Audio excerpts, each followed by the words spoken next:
حضرت موسیٰ علیہ السلام کے پاس ایک شخص آیا کہ موسیٰ کلیم اللہ آپ اللہ سے دعا کر دیجئے میں جانوروں کی بولیاں سمجھنے لگ جاؤں۔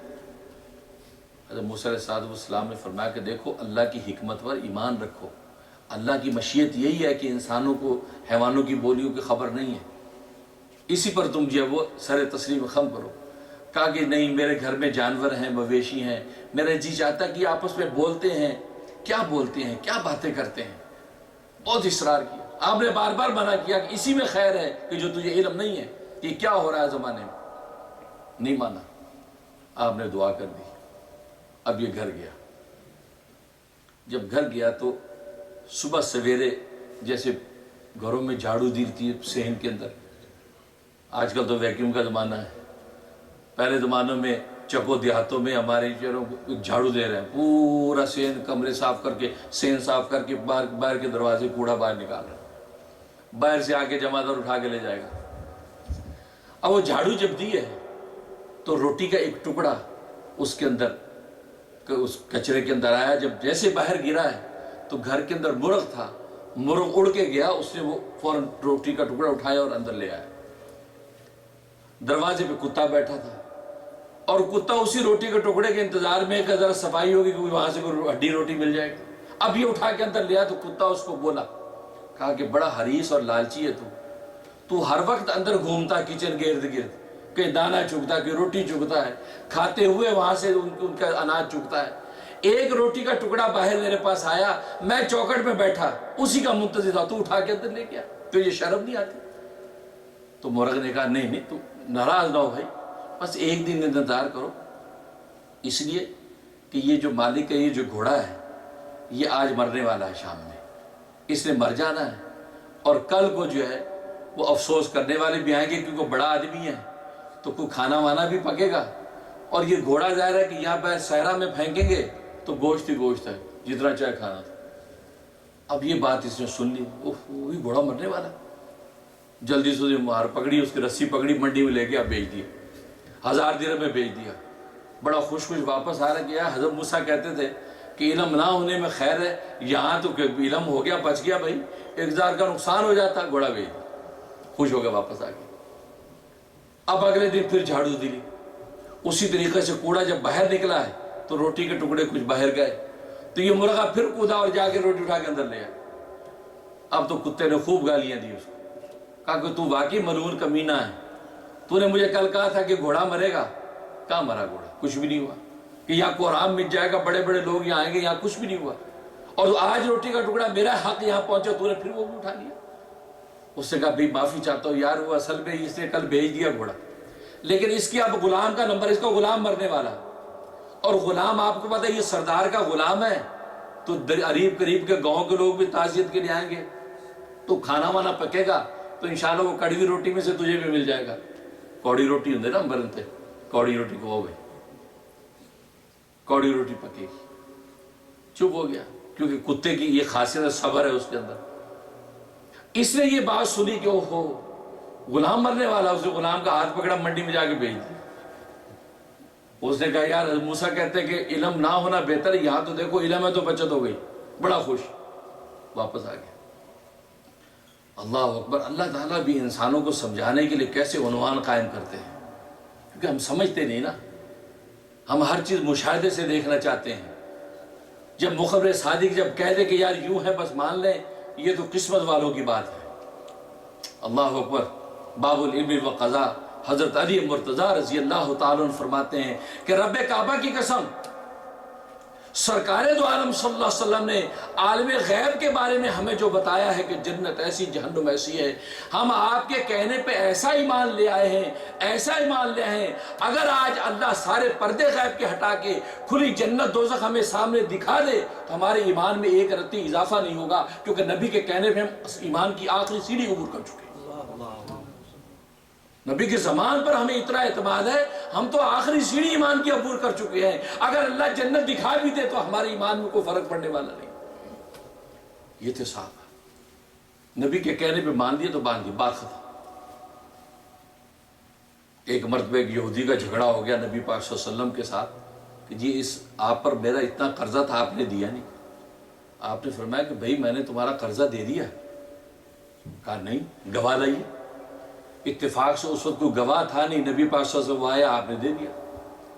کہا کہ گواہ تو کوئی نہیں ہے, لیکن میں نے تیرا قرضہ تجھے دے دیا ہے. یہ اب جھگڑا ہو رہا ہے. ایک غزوے سے واپس آ رہے تو مدینہ قریب یہ بات ہو رہی ہے. ایک صحابی کان لگا کے سن رہا کہ یہودی کیا بات کر رہا ہے. جب اس نے یہ قرضے کی بات سنی کہ یہ تنازع ہے تو جلدی سے آیا کہ یا رسول اللہ میں گواہی دیتا ہوں کہ آپ نے قرضہ دے دیا, میں گواہ ہوں اس کا. تو یہودی نے کہا بھائی تو کہاں سے گواہ, اس وقت تو کوئی تھا ہی نہیں, تو کہاں سے گواہ بن گیا. تو نبی پاک بھی حیران ہو کہ بھائی تم گواہی کس بیس پہ دے رہے ہو, اس لیے کہ اس وقت تو میرے اور شخص کے علاوہ کوئی تیسرا تھا نہیں. کہا کہ یا رسول اللہ آپ کی زبان سے جب یہ بات میں نے سن لی کہ آپ اس ظالم کو یہ کہہ رہے کہ میں نے قرضہ تجھے دے دیا ہے, خدا کی قسم میں اب آنکھوں سے بھی دیکھ لیتا تو میں سوچتا آنکھ دھوکہ کھا سکتی ہے, لیکن نبی کی زبان جھوٹ نہیں بول سکتی. آپ نے کہہ دیا دے دیا تو آپ نے یقیناً دے دیا ہے. ایک دفعہ نہیں, میں 1000 دفعہ بھی اس پر گواہ بننے کے لیے تیار. یہ صحابہ کا ایمان. اور نبی نے اس کو کیا مقام دیا اس صحابی کو. کہا کہ ابو بکر, عمر, عثمان, علی آ جاؤ, اس شخص کو دیکھ لو اور پہچان لو, یہ وہ شخص ہے. کیونکہ ایک گواہ کافی نہیں ہوتا معاملے میں, 2 گواہ ضروری ہیں. اس نے محمد کی آج ایسی گواہی دی ہے, اس ایک کو میں نے 2 گواہوں کے برابر قرار دے دیا. جب بھی لائف میں کسی معاملے میں یہ ایک گواہ دے تو یہ ایک نہیں ہے, یہ 2 سمجھو, اس کو 2 کے برابر کر کے اس کو قبول کرو. اور نبی کا یہ کہنا کب کام آیا؟ جب قرآن جمع ہو رہا تھا, قرآن کی آیتیں جمع ہو رہی تھی, لوگ چمڑے پہ لکھا قرآن لا رہے ہیں, کاغذ پہ لکھا قرآن لا رہے ہیں. تو حضرت ابوبکر عمر نے یہ اصول بنایا تھا کہ 2 گواہ ساتھ لے کے آنا. بھائی ایک تو تم ہو, ایک دوسرا گواہ لے کے آنا, تاکہ ہمیں یقین ہو جائے کہ ہاں یہ وہی اس زمانے میں آپ نے یہ آیت لکھی. اتفاق سے یہ صحابی آئے تو یہ جب جو آیت لائی اکیلے لے کے آ گئے. تو حضرت عمر نے دیکھا, کہاں تمہارے ساتھ کوئی گواہ ہے؟ کہا جی میرے سے گواہ تو کوئی نہیں, میں نے لکھی تھی, میں اکیلا ہی ہوں. کہا کہ نہیں 2 گواہ لاؤ. حضرت عمر نے کہا دوسرا گواہ لاؤ کہ حضور کے زمانے ہی میں تم نے چمڑے میں یہ بات لکھی. اب یہ اٹھ کے جانے لگا ہے تو ابو بکر نے اس کو دیکھا, عمر اس پر شخص کو پہچانیے کون شخص ہے. یہ تو وہی شخص ہے کہ جس ایک کی گواہی نبی نے 2 کے برابر قرار دی ہے. خدا کی قسم آج ابو بکر اس ایک کی گواہی کو 2 کے برابر قبول کرے گا. اور آیت کو اس کتاب کے اندر لکھ دیا. یہ صحابہ کا ایمان دیکھو. آج تو ہمیں رسول اللہ صلی اللہ علیہ وسلم آ کے بھی بتا دیں تو بھی ہمیں سمجھ میں نہیں آتا. کتنے اہل ایمان کو خوابوں میں آتے ہیں, خواب میں آ کے ہمیں تعبیر پوچھتے ہیں کہ جو حضور خواب میں ملے تھے, حضور نے فرمایا تھا تو داڑھی رکھ لے یار, تو آدمی تو اچھا ہے, اگر تو میری سنت داڑھی رکھ لے تو بہت ہی اچھا ہو جائے. تو حضرت اب میں کیا کروں؟ بھائی اس کا پوچھنے کی ضرورت ہی نہیں ہے, کہ حدیث میں نبی نے کہہ دیا جس نے مجھے خواب میں دیکھا مجھے دیکھا ہے, کہ فَإِنَّ الشَّيْطَانَ لَا يَتَمَثَّلُ بِي, شیطان جو ہے وہ میری شکل میں آ ہی نہیں سکتا. نبی نے خواب میں آ کے جب آپ کو کہہ دیا تو اب بھی ڈاما ڈول ہو رہا ہے کہ جی اچھا بیوی بچے پرابلم کریں گے, فیملی میں یہ ہوگا وہ ہوگا. نہیں, اس کا مطلب ہے کہ آپ نے کچھ سمجھا ہی نہیں. خیر یہ الگ موضوع. تو کہنے کا مقصد ہے صحابہ اکرام کا یہ ایمان. اب یہ شخص بڑا مطمئن آیا کہ یار موسیٰ کہہ رہے تھے کہ خیر نہیں ہے, یہاں تو خیر ہی خیر ہے. اب جناب تیسرا دن کیا ہوا؟ اچھا یہ جب بات ہوئی تو اس مرغ نے اس کو گالیاں دی. اس کتے نے کہا کہ یار تم نے یہ کہا تھا کہ ہوگا, کچھ بھی نہیں ہوگا. اس نے کہا یار بات سنو, اب تو ہوگا ہی ہوگا. کہتے کیا ہوگا؟ کہا کہ یہ جو مالک ہے نا, یہ اسے مرنا ہے, آج اس نے آج مر جانا ہے, اور کل یہاں پرسے کے لیے دنیا آ جائے گی اور یہاں کھانا ہی کھانا. اب جب اس نے یہ سنا تو اس کو تو پسینے چھوٹ گئے, پریشان ہو گیا کہ یار اس ظالم کی پہلی 2 باتیں تو صحیح نکلیں گی, پھر تیسرا نمبر پہ رہا. اب یہ اسے بھاگا وہاں سے. حضرت موسیٰ علیہ السلام کے پیروں میں, حضرت معاف کر دیں, حضرت بچا لیں مجھے. کہا کہ بھائی کیا ہوا؟ کہا کہ حضرت یہ قصہ ہوا, پہلے دن یہ ہوا, دوسرے دن یہ ہوا, اور آج تیسرے دن اس مرغ نے یہ بات کہی کہ اب یہ اس مالک کے مرنے کا وقت ہے, لہٰذا اب یہاں پہ کھانا ہی کھانا ہوگا, تو حضرت مجھے بچا لے. حضرت مسکرائے, حضرت فرمایا کہ دیکھو میں تجھے کہا تھا نا کہ علم نہ ہونا بسا اوقات خیر ہوتا ہے, اور تو نے سمجھا کہ نہیں علم ہونے میں خیر ہے.